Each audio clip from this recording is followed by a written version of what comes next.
Each year, Microsoft Research hosts hundreds of influential speakers from around the world, including leading scientists, renowned experts in technology, book authors, and leading academics, and makes videos of these lectures freely available.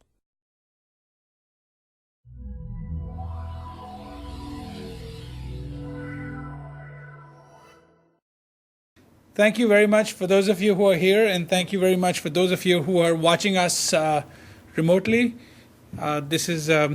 It's a pleasure to have Abhinav Pathak here. Abhinav has been my intern. This is his second year, second internship with Microsoft Research, and his interests are quite diverse. He's worked in the data center space quite a bit, and the networking between data centers and modeling, measurement, modeling, and other good stuff.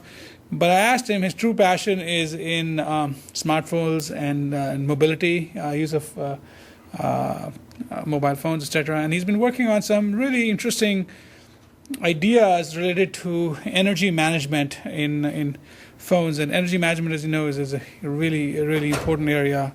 And I thought this work just got recently accepted in Eurospace with lots of great reviews. So I thought be good for him to share some of these ideas with the rest of us. So with that, Abhinav. Thanks, Victor. Thanks for the introduction.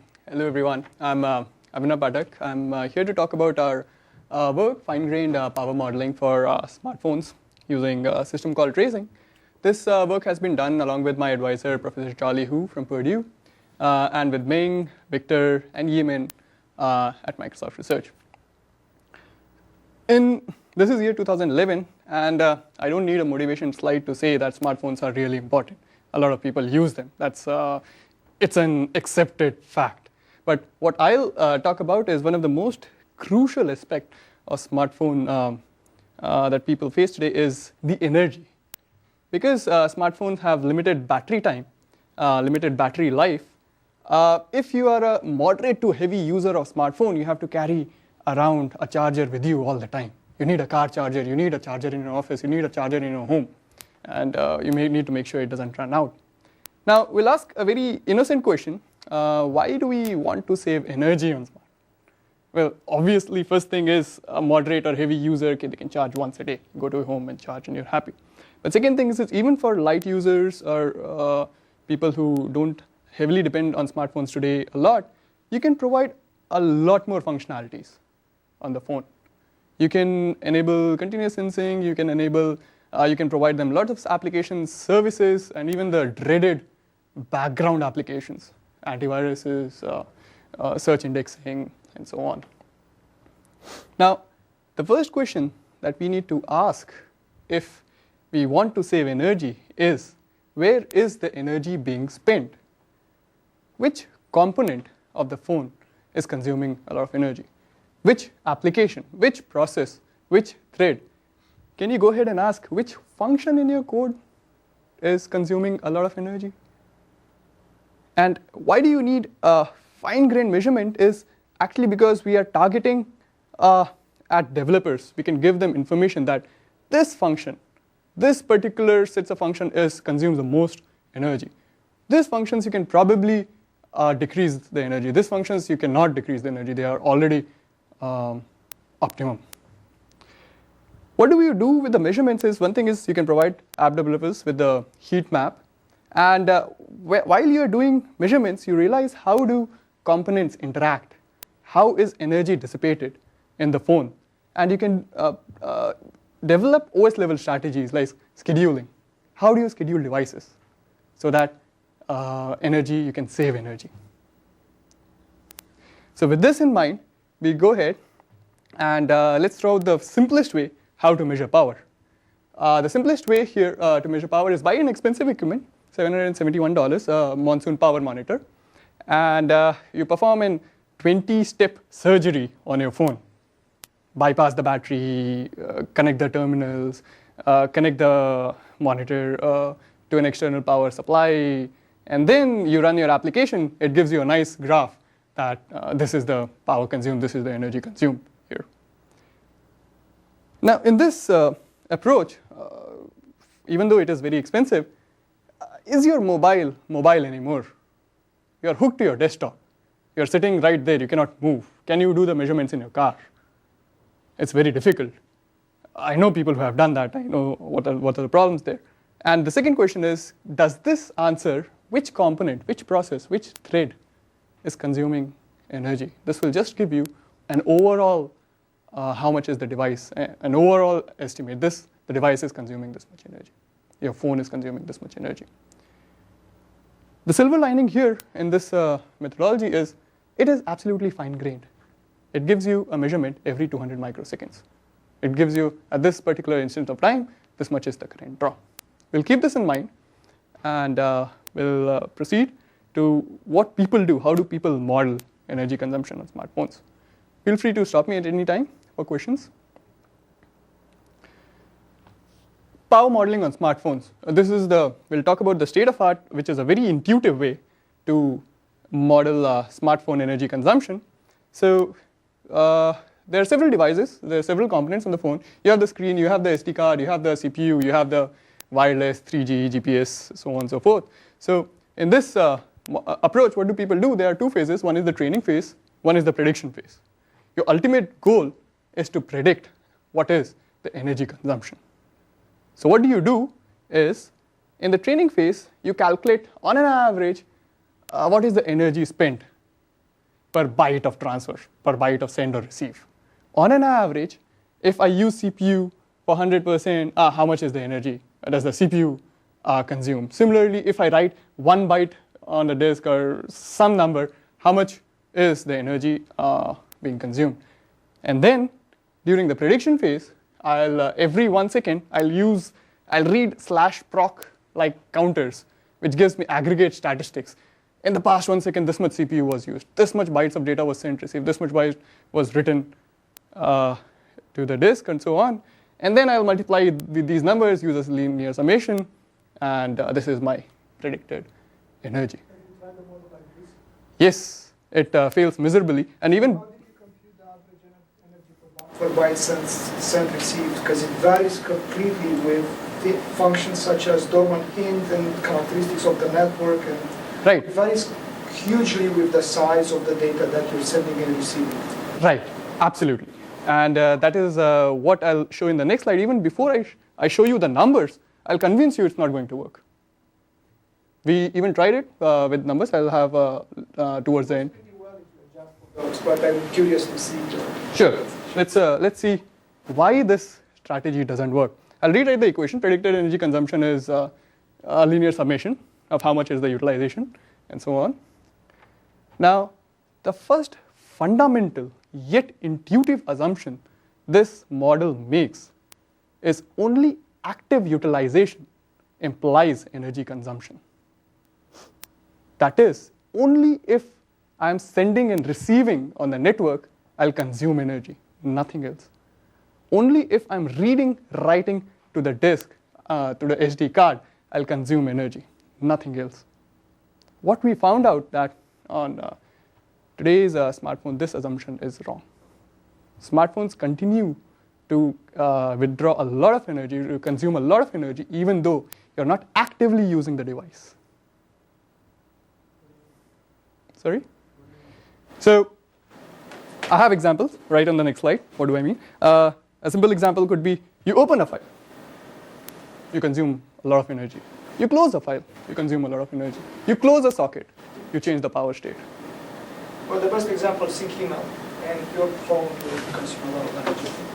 Yeah, but sync email makes syncing on another device. So it's using The graph is shown. Right. Even when you close a file, you still use a compliant. Right. So I'll show you some of the examples for each of the assumptions which are wrong here. Next slides. The second assumption: devices don't interact in terms of energy, and that is why I can linearly add them. Basically, I'm saying no matter whether I'm using disk or not, network will consume the same amount of energy if I send n number of packets. This is also wrong. What we observed is when you run multiple devices together, they need not always add. Third assumption: energy scale linearly with the amount of work. If I send 10 packets, if it consumes X amount of energy, I send 20 packets, it will consume 2X amount of energy. Is wrong. It need not always hold true. In fact, sending 20 packets could consume 4x amount of energy. And I can write a corner case application where sending 10 packets consume more energy than sending 20 packets. Everybody is confused here. I'll show examples for all of these 3 assumptions that fail really badly. But what I'll talk about before going to those examples is, it is using such models, it is hard to correlate going to the process level, thread level, function level, because these counters are not readily available. How much is network sent for this particular function? These counters are not really available, and there are new exotic devices that do not have a quantitative utilization, like GPS camera. I sent 10 packets per second, or I just turn on the GPS, I just turn off the GPS. Similarly, camera, I turn on, I take a picture, I put it off. I think the point you're trying to make is that the linear model is not appropriate, which I agree with you. Right, and additionally, we face these problems. That's not a problem with the model. Right, this is not a straight away problem, but this is This is a problem. sub-problem. Let's jump directly to the examples. Only active utilization implies power consumption. What did I do is I took a touch smartphone, Windows Mobile 6.5 running, and I did a simple experiment. I opened a file, and I plot the energy consumption. X-axis, I have the timeline. Y-axis, I have the current consumed. Now, throughout these sets of slides, I'll talk power in terms of the current consumption. The actual power will be just 3.7 volts into whatever the number here is. Now, what do we see here is, the moment you do a file open, there's a spike. You don't do anything else. You just sleep after this. The phone will continue to withdraw a lot of power. There is no active utilization in this zone. And also, file open is not considered an active utilization. It's not in reality a read or write. Similarly, file delete, file close, file create, all of these show similar characteristics. Next example. Several components exhibit tail states. We just saw a tail state when we do a file open. Wireless NIC. We open a socket, we send some data on the socket, we close the socket right here, and then we see for 2 seconds roughly, it still stays in that high power state. It continues to draw a lot of current. This is seen in disk, in Wi-Fi, in GPS, in Android, in Windows Mobile, all this. And one more interesting thing that we observed is, when we change the handset on a touch on Windows Mobile 6.5, system calls have ability to change the power states. I start sending data on the socket, I stop sending data, and until and unless I don't do a socket close, my power is not going to drop. Yes? So is this a socket on Wi-Fi or on? This is Wi-Fi. This is Wi-Fi. The profile is much more specific. Right. In cellular, it is actually much worse, where the tail lasts really long. You had a question? No, I didn't, but Okay. I have now. Mm-hmm. So I can see the last one happening because you're trying to maintain the connection, because you're not closing the socket. Right. So if you have to maintain the connection, your radio has to stay on. Right. Otherwise, you're going to lose your connection. Sure. But I'm a bit puzzled by the first one. Mm-hmm. Why would the first one happen? Is it because the processor remains in a high energy state? Why is that? Do you have an intuition? So the driver continues. This is what we think it is. The drivers are so close, we don't know the answer for sure. The driver continues. The device continues to draw the power in a hope that you'll have more operations. But what do you mean by power flow, right? Isn't the processor that remains on and doesn't go to sleep mode? The processor, all we have is we see the processor is not utilized. Well, if the processor is not utilized, it will go down within 50 seconds. Mm-hmm. It's most likely an inefficient driver, Wi-Fi driver. But the file open, file close doesn't have to do with the Wi-Fi. Oh, this Oh, driver. you're talking about that one. Yes. Well, that one is the SD card driver, where who knows what happens. Maybe it's a compaction of the flash when you do that, something like that. So it's still very doing random something in the stuff. background. It's connected Could be. to the SD. Right. Great, makes sense. We don't have tools to measure, to know exactly what's going on here. Let's look at the second assumptions. Devices don't interact in terms of energy. I did 3 simple experiments. In the first experiment, I sent 10 MB of data. I did a sleep for some time, and then I do a socket close just to show that there exists a tail. Second experiment, I just run a for loop on the CPU for 10 million times doing some floating point computation. And in the third experiment, I do the same 2 things, but I send 2 megabytes of data and spin CPU for 2 million and repeat this 5 times. Now, in the first scenario, we have x-axis, we have the time, y-axis, again we have the current. What we see is the moment we start send, we consume an additional 180 milliamperes of current. And after the send is done, we consume an additional 110 milliamperes of current until we record a socket close. Right? Second example, second experiment, the moment we start spinning the CPU, we consume an additional 200 milliamperes, and it just goes linearly till we do the complete operation. And the third experiment, when we do things side by side, what we observe is a power profile like this. Let's look in detail what happens. When we start send, the first iteration, we send 2 MB of data, we jump to 180 milliamperes. We consume an additional 180 milliamperes, which is perfect according to the figure here. And what we expect after this is your network driver or network device to consume an additional 110 milliamperes because it will enter into the tail. I've stopped sending at that point. And since I'll run CPU on top of it, I expect will consume 200 plus 110 milliamps. But what happens is I just consume 200 milliamperes. The first loop. What happened to the tail? Where did the tail go? I go all the way to the last iteration. But your CPU spin cycle seems to be dragged longer. Sorry? The CPU, 10 million time of the CPU cycle seems to be dragged longer over time. Right. So at this particular time, this is 1/5 of what we are doing here. What we assume here at this time, there should be a network tail because network device we just used it. We had sent. Yeah, but the power is used by the CPU because you have to concurrent. Exactly. What's going on. So Exactly. your total time below is longer. So your total time below is like overstretched to like a 16. Right. And the From upper one is only 10. upper one is only 10, and we have a 6 here.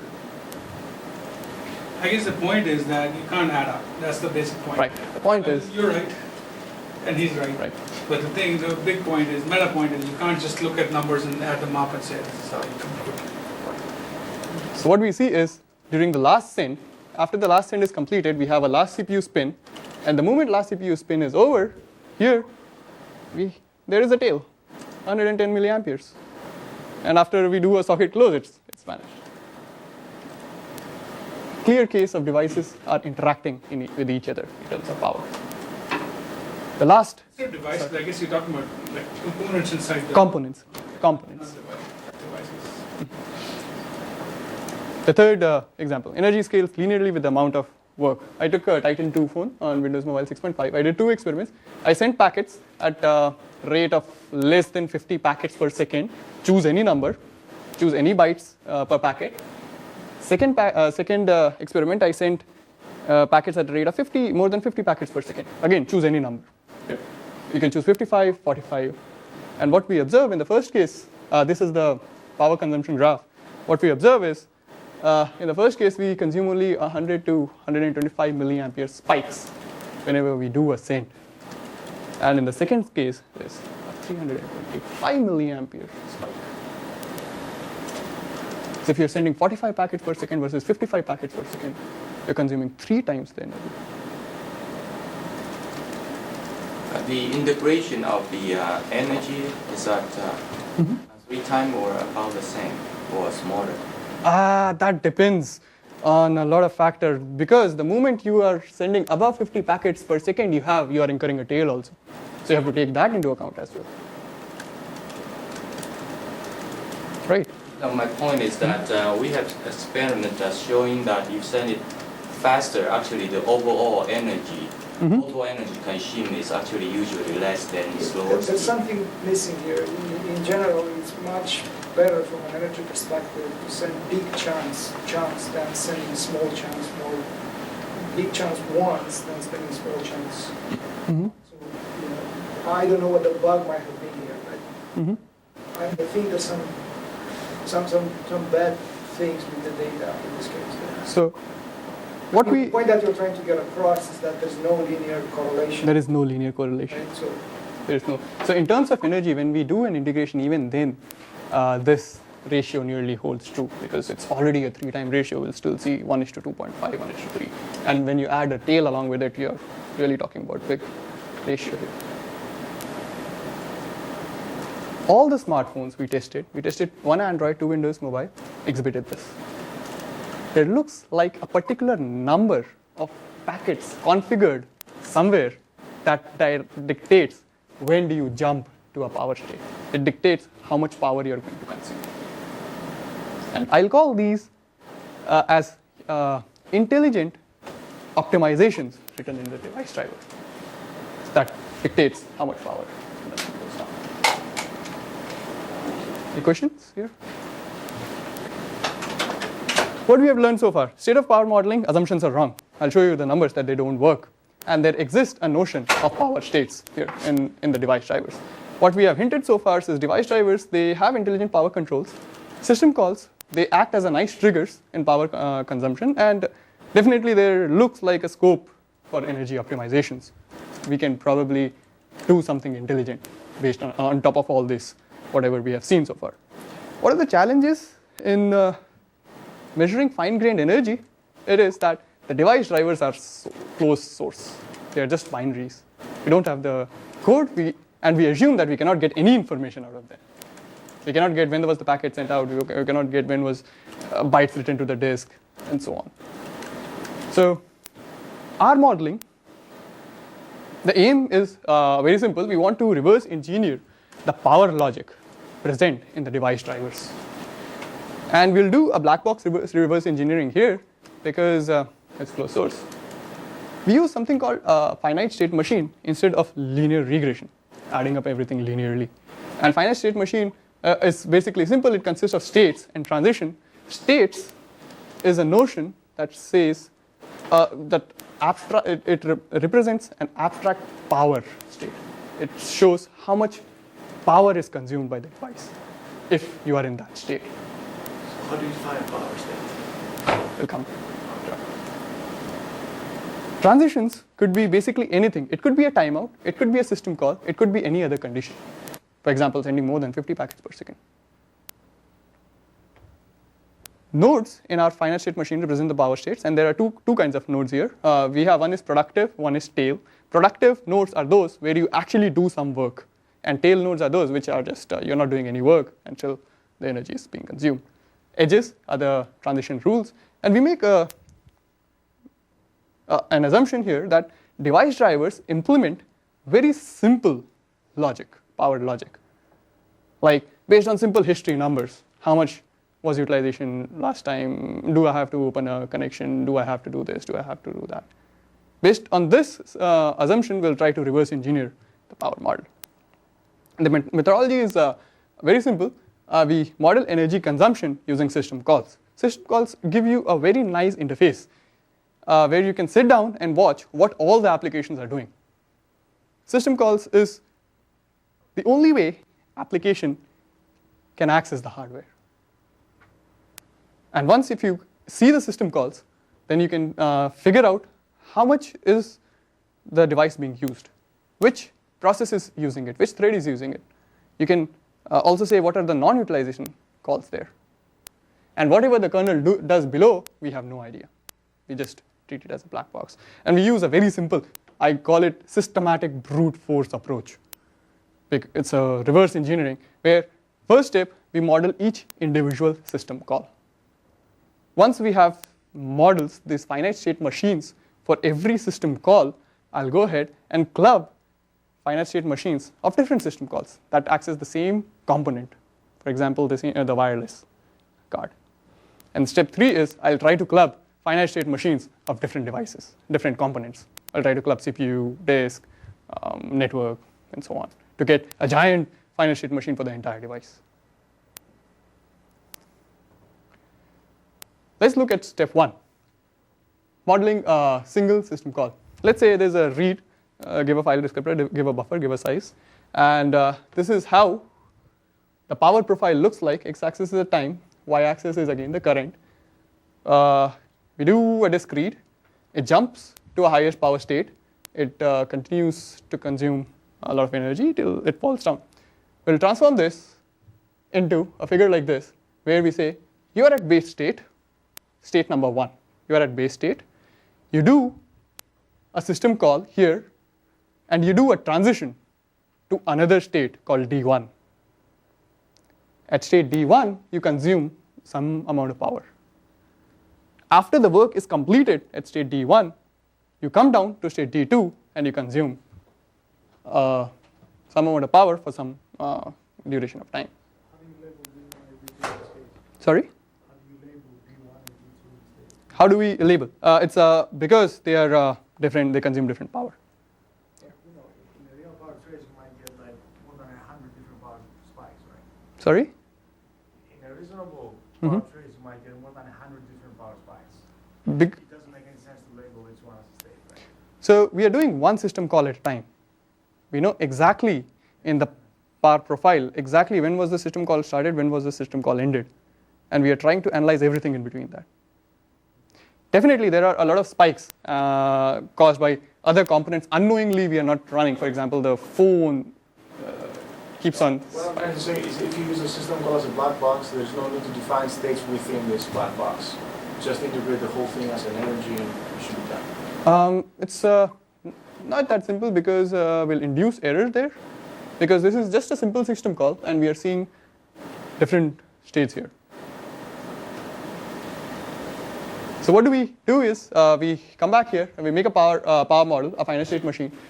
We represent that wherever you are in the base, you consume a 0 milliampere, that's the reference. You do a file read, you go into a high disk state, consume an additional 190 milliamperes, stay there till your file read is completed, and then you go back to the disk tail, and in inactivity of 5 seconds, you go back to the base state. This is a single system call model. Any questions? Another example, how do we monitor, how do we model network? This is what Dimitris was saying, that we have multiple spikes. They correspond to one single send system call. And what do we do? What do we see is, send system call is simple. When you are in the base state and we see if you send less than 50 packets per second, you go to a low network state, a spike of 125 milliamperes, and then you come back the moment that is done.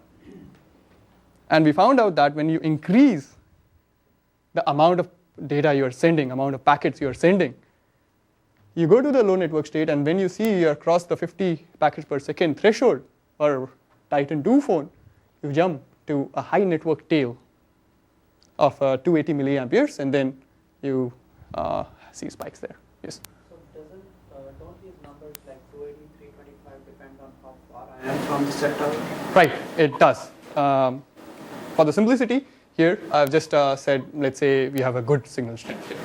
And in the paper, we have details of how these numbers would change depending on what is your signal strength. There is a variation. So this 325 will become 350, depending on what your signal strength is. Similarly, in CPU modeling, at what frequency you are running the CPU, that will define the actual power. I'm skipping all those details here for simplicity, but we do model those. So this is system call, one finite state machine for entire send. Next, we model multiple system calls of the same component. Observation is a device, a component can only have a finite number of power states. And methodology is simple. You obey the programming order. You cannot do a read or write before you do an open. Okay? And then you use something called a C-tester application. It's a parameterized with code modules which you can easily shuffle around. So idea is you want to access multiple system calls together.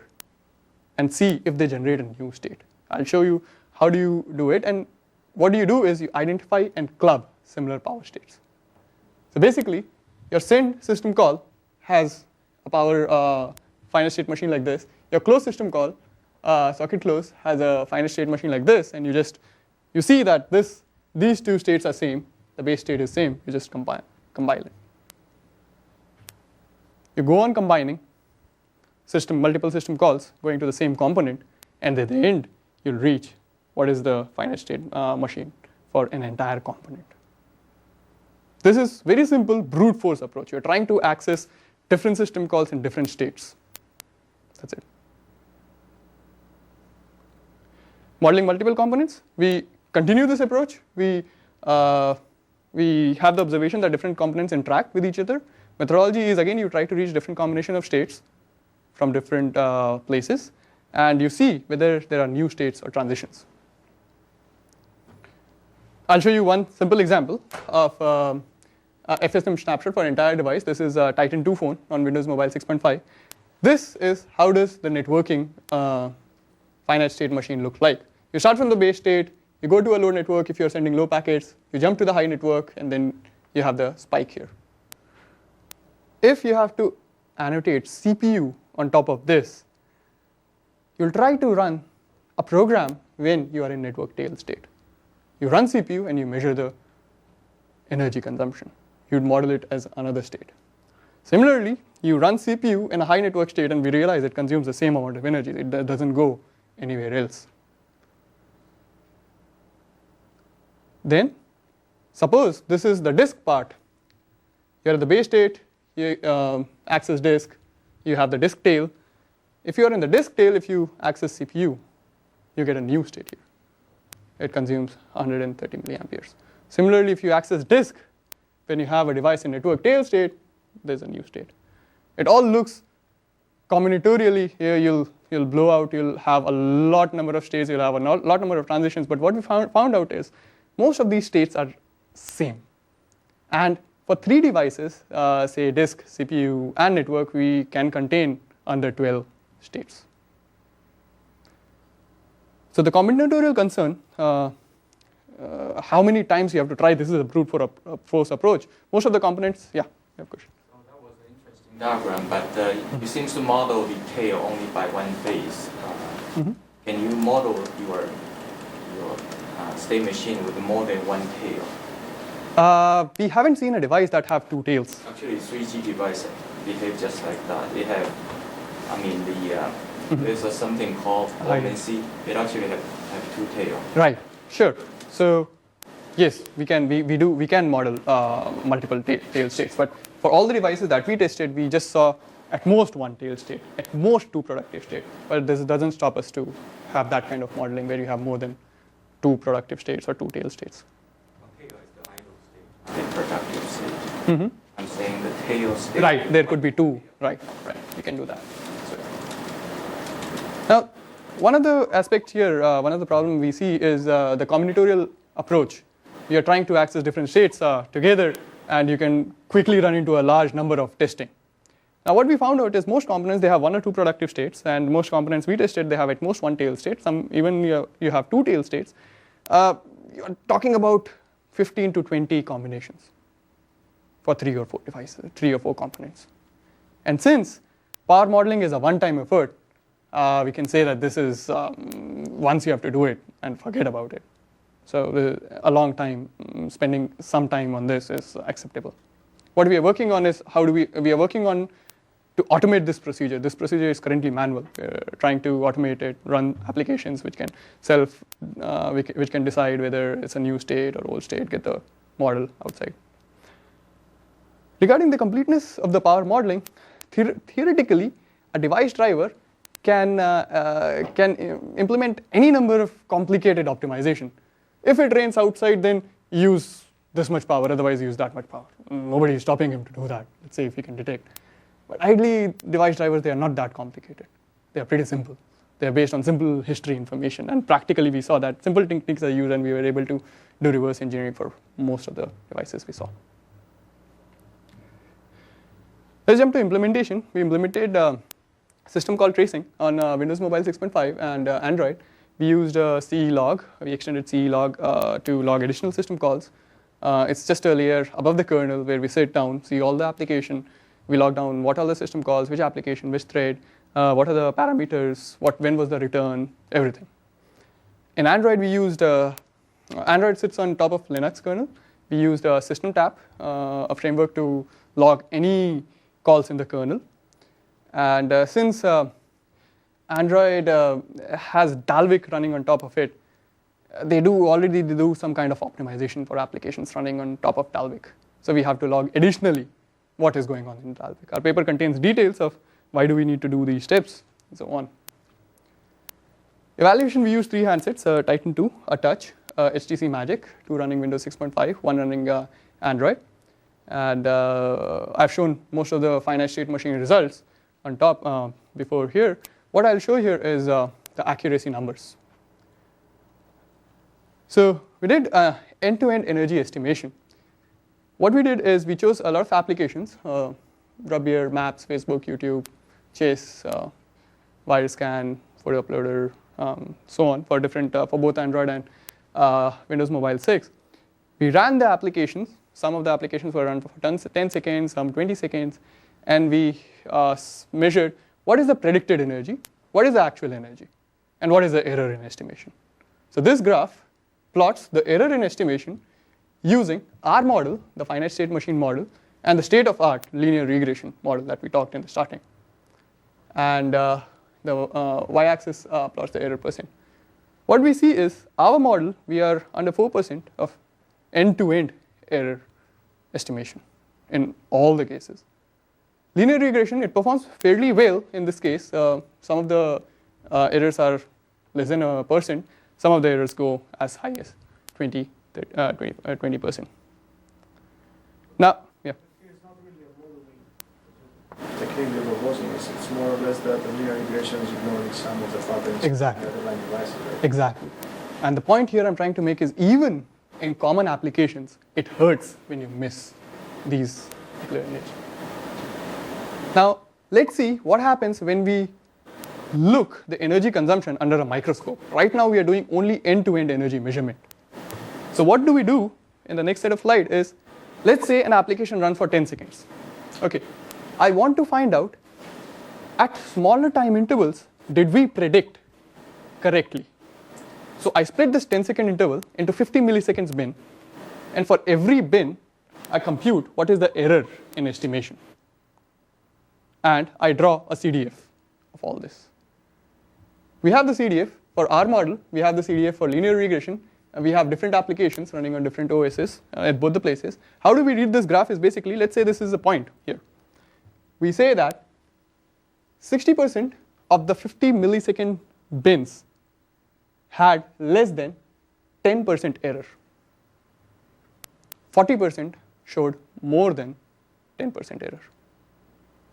What will be an ideal curve on this graph? An ideal curve will be any curve which is sticking onto the y-axis, because that way you'll have as minimum error in estimation as possible. What do we see here is using FSM, using our model, 80th percentile of errors, they are less than 10% for all applications. That means in 80% of these 50 milliseconds time period, for all applications, we are under 10% of error. Whereas this number, for linear regression, it is only 10%. And we see error increases. Some of them are not at all tolerable, like you have a photo uploader showing 50% error in a lot of bins. So what does this indicate is our model, you can use it even when you're looking at small granularity of time period. You need not look at only end-to-end. It is correct at every intermediate position. And since 50 millisecond is of the order of time where functions, at the time functions consume, we can use this to predict per function energy in your source code. Our paper contains a lot of details, results, measurements, overhead analysis. I'll just throw out a number. We are under 9% overhead, which is similar to any linear regression scheme. We show out why can't you improve linear regression at all? Why can't you improve? What are the problems there? I'm skipping everything here. What are the limitations of our approach? This is not a silver bullet. We are not solving all the problems. One of the limitations is we are based on the assumption that power optimizations in the device driver, they are very simple. And this is fairly true because when you're writing low-level code, you're advised not to write really complicated optimizations or based on 100 different parameters. But there's nothing stopping anybody to do that. If this assumption is not true, then everything we build will fail. It'll make our modeling even more hard. The second is devices with high access rates. Network is a very good device. You do send once every 100 millisecond, or in the worst case, you don't do a million sends a second. The higher the access rate, the higher the system calls any component requires, the higher your overhead would be. For us, right now, the most significant overhead is caused by CPU, logging CPU system calls, basically which application is running on the CPU right now. If there is a device where you require millions of accesses every second, we'll have a very high overhead. And the last problem we have is we don't have lower level details, like exactly when did the packet get out, because that's when the device would consume the power. We don't have that information. And definitely if we have that information, we can incorporate it in our model. We can easily write down transitions for that. This is why it is a bit tricky to say that you can basically part profile a function, because many of the times you're just part profiling the side effects of a function that might happen or might not happen in a specific time instance. Right. I'll talk about that in 3 slides from now. Side effects. So current and future work. So current work, so we did the fine-grained energy modeling and measurement, and on top of it, we have built, this is half work done right now, is an energy profiler. We call it eprof. It's the standard, it's like the standard gprof tool, which gives how much time did the function run and so on. We're trying to build an eprof tool, how much energy was consumed in every function. Then we'll try to build on top of this an energy debugger. We want to answer a question like, can you do better, or is it already the best enough? Then we are also planning to multi-device energy aware OS scheduling. I'll talk about this all in the next few slides. Let's talk about current work. We're doing energy profiler. So what the problem is, we want to measure per function, per thread process, energy consumption of an application. The challenge is you want to correctly account. You need to correctly perform the energy accounting. And as alluded earlier, we need to account for tail energy. We need to account for device interaction. Because if you don't do that, you can terribly go wrong. I have an example in the next slide. The approach we have is we build finite state machine power models.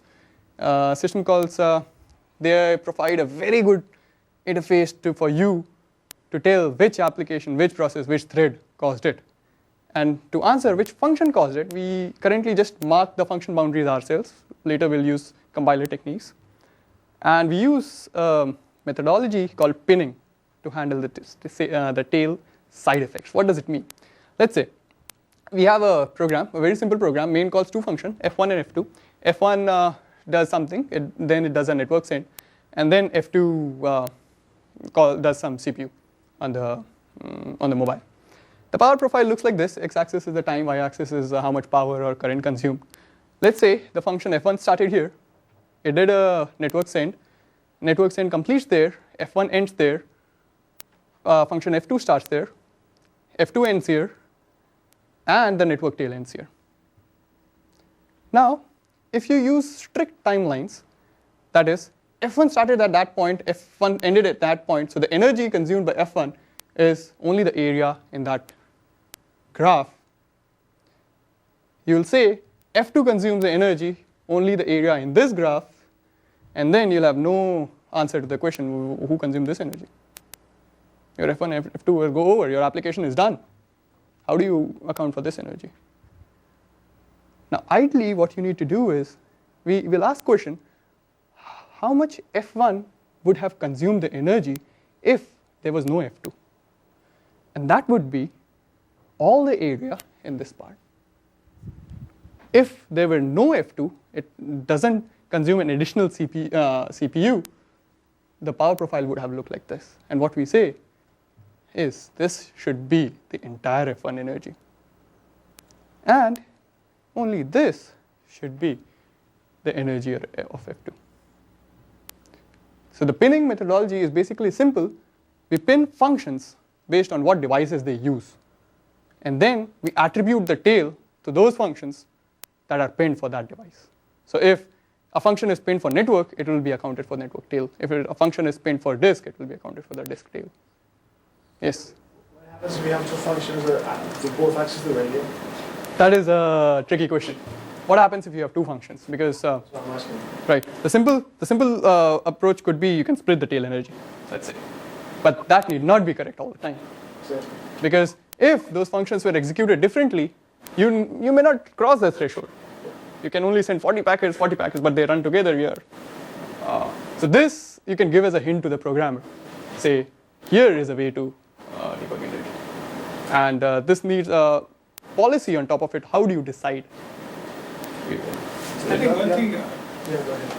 I was thinking there is sort of a new part, I guess. I'm not, but I'm sort of thinking like, you don't take, at least you may, but you haven't talked about it. You haven't taken too much advantage of any history here, right? I mean, there are certain things that, regardless of the applications are using functions, they have different combinations of using them, system calls, etc. But over a period of time, I would suspect that you should be able to build certain trends, certain histories, and that should actually be able to feed you back some really useful information in fine-tuning these models, right? Right, that's a great idea. We can deploy this on users' handsets and do some learning based on what is the pattern and how is the energy consumed, and then we can make some analysis. Yeah, because then you should be able to disambiguate from the question that he asked. Right, is it always? It's always the case. You always have noisy data, and the way you get rid of noisy data is you aggregate over multiple sources, and then you kind of know. Right. That is the way out, right?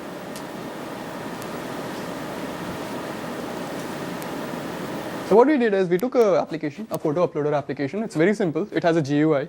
You specify on the phone, upload all the photos in this particular directory, and then upload all files, reads file one at a time, does some hash calculation, and then sends the file over the network.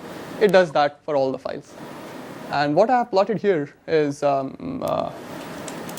much percentage of time did each function consume, and how much percentage of energy was consumed by each function, taking the tail side effects.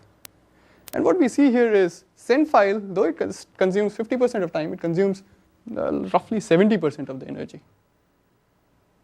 If we don't consider, right? Percent of time of what? Of the processor time, or The entire, if the function, if function runs 10 seconds, how much time did the send file function took? How much time? And we make sure whenever the send file is completed, the file is transferred.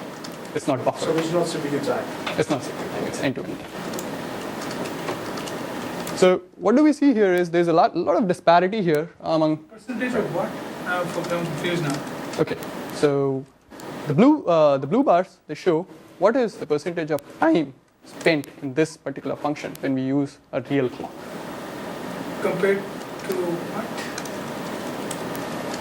So the whole application, let's say it consumes 100 seconds. 50% of the whole application. 50% of the whole application. 60% of the CCA. Right. But it's a very linear sort of a program that you've written. I mean, Right. It's a very simple. It's not like send files being called multiple times at different places. No, it's called how many ever files were there in the directory, but at the same place. Right. Sorry, I just. The thing here I want to point out is if we don't consider the tail side effects, this 68% number falls down to roughly 50-55, and that is not correct because you're not taking tail into account. And another thing is, though your hash calculation runs for 20%, it only consumes 10% of energy. You can tell your programmer that don't bother about this. This is already too little energy. You cannot save any more. Probably you can do something about send file that consumes a lot of energy. But isn't this like? I mean, I'm not sure what are the serious intuition or serious learning you're providing. I mean, in the sense there's been a lot of studies about the NIC takes so much energy, the display takes so much energy, such and such component takes so much energy. So you could map that learning into something for the user in some sense without actually having to do it. Right. Is that not right? So the first step is you want to give developer an insight, where is your energy being spent? Sure. And the next question you want to tell him is, whether can you optimize it here or not? So maybe send file consumes 70% of energy, but if you cannot optimize it, then there is no point looking there.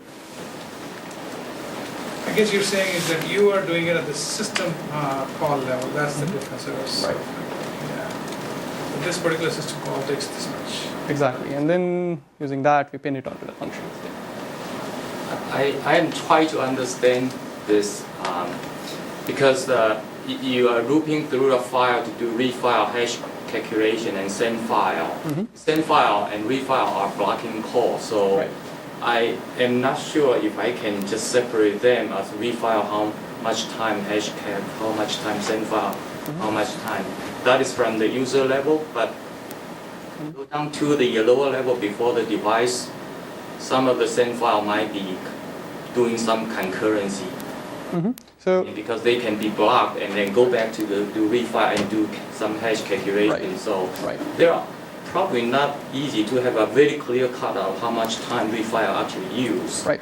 Besides, I mean, newer processor started to have like a multi-core, so that will make the concurrency even more overlapping. Right. So the moment you go to multi-core, things changes. And in this particular example, we made sure once the read file is done, entire data is out. Entire data is there in the memory. And similarly, once the send file is done, the entire data is gone. It's received on the server. Okay. And then, because the buffers on mobile are really small, and they get filled up pretty quickly. So, and we made sure that there is a hard boundary there. But yes, in general case, need not hold true. So that presents an additional challenge of how do you mark the boundaries of the functions. So, one more slides. Right, just a couple of more slides. So what we can do is we are planning to integrate, we're planning to develop a plugin with Visual Studio that you can plot a heat map saying send file consumes a lot of time, your read file consumes the next time, ones which are marked red, they are really hot, try to do something there. Future work, energy debugging. Okay, once you have per function energy computation, we want to answer the question, does the application consume reasonable energy? Or can we say, what is the optimum energy? It's still a future work we are not yet looking at here. How do you decrease the energy consumption with or without compromising the performance? And what are the best programming practices? Should you use a hash table? Should you use an array? We want to answer questions like this so that you can give programmer tools on how do you save energy. Other side, multi-device aware energy scheduling. What we saw is during the course of our measurements, a lot of interactions, there are lots of cutoffs we can use. And what we are saying is we will try to use three schemes. One is inertia, one is camouflaging, one is anticipation. Inertia is basically if a device is doing some work, let it do the work. Because if you stop it doing work, you'll incur tail energy. Camouflaging is when multiple devices run together, then the energies don't add up. So you can save energy. Think about a background application. Some application has run into a network tail state. You can run the background application right there because you can cut down the application by 50, 80% there. And then you can do something like anticipation, stop the processes, don't let it send any packet unless you have a lot of packets to send, so that you can just burst it out. You can do several things at program level, and some of these things are being done in Android, like coalescing, caching requests. GPS Android framework does a lot of this optimizations. Then you can do tail avoidance, tail aggregations, very simple strategies. We are looking at this, the final. The main contribution here is we developed fine-grained energy modeling, which predicts energy consumption at really small intervals of times. Implemented this on 2 OSs, and we demonstrated the accuracy over the current state of art. And that will be the last slide. Thank you. Great. Thank you. We'll take any questions. think this is a major improvement over the modeling. It's really good that you are predicting within 5%. Just wondering if you can extend it a little bit in the regard of the, for example, like a Wi-Fi. Mm-hmm. You actually, there are many different bandwidth that you actually use to talk to the AP. Exactly. So the same device calls to send packets doesn't always end up using the same amount of energy depending on the bandwidth that is used at that time. That is correct. And in fact, some of the details I skipped here, when you are sending packets from the NIC at different power levels, they are transmitted actually at different rates. One is sending at 6.5, one is sending at 11. Yeah, that in fact goes on in the background. Right. Cool. Go ahead. So one of the problems is the hardware dependence piece, where you have to build the model by having the actual hardware available so you can run it through and see its behaviors, build your state machine, etc. Have you thought at all about how big a set you would need to have in order to be able to come up with some sort of generic, or is it even possible to come up with a generic algorithm that would work across multiple platforms, at least of the same type, smartphones, tablets, at least within each category? That is a good... Or the second piece is, assuming that we can, which is my assumption, what is the minimum amount of information that the hardware manufacturers would need to provide in order to feed into a model successfully? Right. About that. So that's a good question, and right now we do modeling for a set of hardware components. You have a phone, you do the modeling. But yes, you can ask the device, the component makers for some questions like, give us the power transition rules. Give us. So the IP is going to prevent them from giving you lots of information, which is why I'm asking, what's the minimum we can get from them? Are there the key features that can they be described in a way that would not A, expose IP, and B, be onerous for the OEM to actually have to provide, especially since they may not want to go through all these steps themselves. So you need to give them a simple cookbook that says, I need these 5 things from you so I can at least get into the ballpark. Right, so that is actually a hard question because we are coming up with IP restrictions, because I would have asked for, give me the power states, give me the transitions. Yes, That is not useful, so we have to go back here. Things more like on the order of A is twice as costly as B. Right. But A costs me twice as much as B. My tail is break even at X packets per second. Things like that, where they can keep it at a fairly fuzzy level, but possibly give you enough so you can at least say application A appears to be worse than application B. Right. That could be. The other, sorry, you have a question. I had a second one, but No, I was going back to and go. forth is fine. Yeah, I was going to probably go off of that. What I was trying to see is, if you had a product, how long would it take to deploy this and actually get some reasonable numbers? And I was going to allude to that, what type of information you need out of the hardware. Right. So once we have this, the model available, you have a generic framework system calls which are running on all the phones. So you just have to plug in the model and do the computation. There you can do this across all the devices. I'll have all the devices giving me system call information, and you can update the model whenever you get it or whenever the hardware changes. So that way you don't have to do a push all the time. I guess the first question is that, are you thinking, so one aspect of this is just some random Joe Blow writes an app, right, and puts it in the marketplace, and the other one is stuff that we do ourselves, like here in Microsoft, right? So which one did you have in mind? I was looking at the Microsoft one. For us? Like we So have we had Windows the source code and things like that? Yeah. Yeah, so that should be pretty straightforward. No? We have the source code of the device drivers. The source code of the app is there, so you know Right. what system calls are coming. You've already profiled a bunch of these, Right. and whatever you've not, you can do it, and then it's a matter of just kind of just Run the application. running the app. Right. Should just be doable. Right. If you have source code of the application, then you can do a lot of interesting Yeah. things. And that's part of the paper that you linked over there, like in terms of how to actually get it started. Right. So the paper has very tiny information because towards the end, that how do you get this started? But if you're interested, we can talk about it. Yeah, then we can get this going if that's. So my next question is, if you had the ability to instrument the operating system, again, what is the minimum set of instrumentation points that you would want to have put in so that hopefully you can run this 24/7, not have to do it in a sampling mode, but actually have it low enough cost. You can always be monitoring resource utilization. Right. What's the minimum number of instrumentation points that you want to have in? I don't think it's necessarily every API that you want to do. Right. I think you want to attribute disk I/O, network packets, CPU utilization, GPU, a couple other things, GPS. Right. What is that minimum set of instrumentation points so that we can think about how we would potentially put those into an operating system running on a mobile device? So it depends on device to device, and for example, for disk, you need only 5 system calls logging. Well, yes, you have to know that hitting the file cache is one problem. So if it's Right. file cache, it's not a disk operation, Right. so you got to go a little deeper. A little deeper, buffer caching. What is Right. going on there? You have to Is set it the- is it further going on Yeah. down to the disk? So right, when these things come, like now we are talking about the whole kernel complexity here. I understand. So that's why I want to know what's the minimum number of things you need. Right. So I have my own set. I'm just curious if you have a set that differs from that. We can certainly take that offline. for devices, I've seen for the ones we have tested, removing the kernel complexity outside, 5 to 6. For most of them, that will be sufficient. 5 to 6 system calls. And GPS, there is only 2 system calls I need to track. Disk, I need to track 6 or 7, I think. Network, I need to track. But there is a lot more that you didn't talk about, right? There's all these sensors now that you got to track too.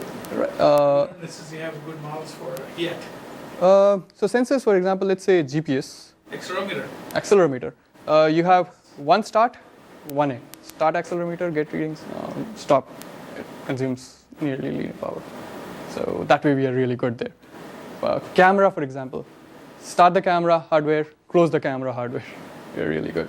Maybe when the picture was taken, that could be another trigger. Yeah. But if you're talking about something like memory, we have a lot of problem there because capturing memory accesses at fine granularity will blow up the overhead. Fortunately, memory can be roughly, you can call CPU and GPU, say memory's going to roughly be linear with that, so just attribute it on that side. Right. We did something of that But, side. cache manager, it's actually the opposite. The device drivers are a lot of times these mobile things written by other parties. Right. And so we don't even necessarily have access to device drivers, whereas the kernel calls we do. Right. And so we actually take the opposite approach of Right. instrumenting the kernel, knowing it's going to pass through a device driver. Right. There's Right. also some new frameworks that are being built, et cetera. So Right. I kind of like to turn it on its head a bit and see what can we do inside the kernel, Right. rather than worrying about the device drivers. Exactly. So we did exactly that way. And I'll say per device, I haven't seen anything going about 6 or 7 system calls, which are effective. For example, a file.seek file system call doesn't do anything. It just goes into memory and does, it need not go all the way to the disk. So those things we can happily remove it, and we have a very, very small set needed to do this work. Actually, the an idea open can be very expensive. It has to traverse the directory structure. Right. So you can end up having one open cause 5 IOs. True. And then it does one write and then it closes. Turns out the open was the most expensive part of that sequence. So I would disagree with the statement that you can deal with opens, closes, and other things like that that are metadata operations. Metadata takes up 1/3 of the disk I/O that we see in a Windows operating system. Right? All the dollar stuff, dollar log file, dollar bitmap, dollar this, dollar MFT. That's 1/3 of the I/O. Okay. And that's just pure metadata. So there's a lot of those cases where One you have open to call attribute transfer. other Right. things Right. than just the mainstream. Oh, he wrote 10 bytes. Yeah, he wrote 10 bytes, but Right. Yeah, you also had to update the last access time. You had to traverse the directory structures. You had to change a couple of things. Right. You had to allocate another cluster from the end. All of a sudden, it just blows up. Right. Right now we are above that level. So that's what my problem with doing it at the API level is. I think you have to do it down deeper in the guts, in the bowels of the kernel, where it actually knows, 16 IOs are generated as a result of that call. I know the thread ID at that point, and I can attribute it back in a lot of cases. Right. In some cases we don't, but it's working on that. That is very interesting. I would, it's a great concept. I would just say that you were just restricted in the way you couldn't get into the OS, Right. but the methodology is pretty applicable there. Pretty applicable, right? So still, we cannot get into the Windows or we can get into Android, but even in Android we cannot get into device drivers, but we can still use these. You're in school, you can get into Windows source code.